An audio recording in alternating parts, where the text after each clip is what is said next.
Alam mo, totoo lang, very revealing yan, no?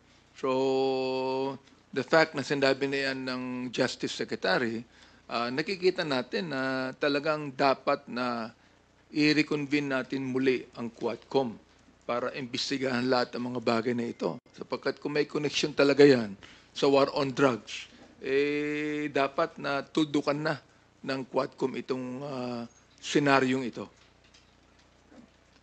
Opo, and dun naman sir sa missing sa Bungero, since kayo nga sa Quadcom tinutukan nyo talaga yung mga naging biktima, umano'y biktima ng EJK.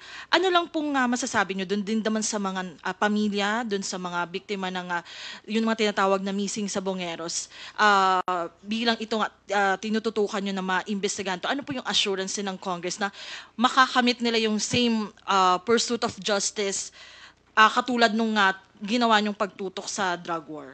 Actually, sa akin talaga nagsimula nun, na in-expose yan sapagkat nangyari yan sa akin distrito.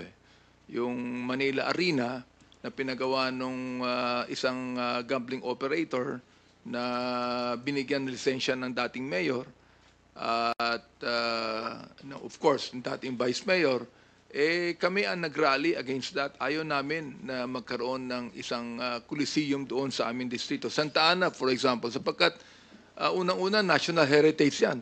At pangalawa, diyan nakalagay ang pinakamatagal ng Roman Catholic Church. Doon din nagsimula ang Iglesia ni Cristo. At doon din nakalagay yung aming church for 50 years. No? Maraming mga paaralan doon, kaya kami ay nag-rally against that. Now, after awards, ano nangyari? Doon nagsimula yung patayan. 8 kagad ang missing. 8 kagad ang nawawala.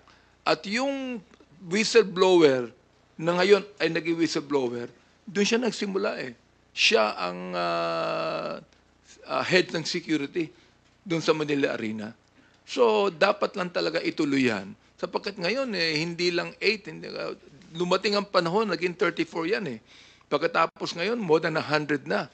Wow, sabi ko, napakalaki na pala ng problemang ito. Dapat lamang natapusin na yan.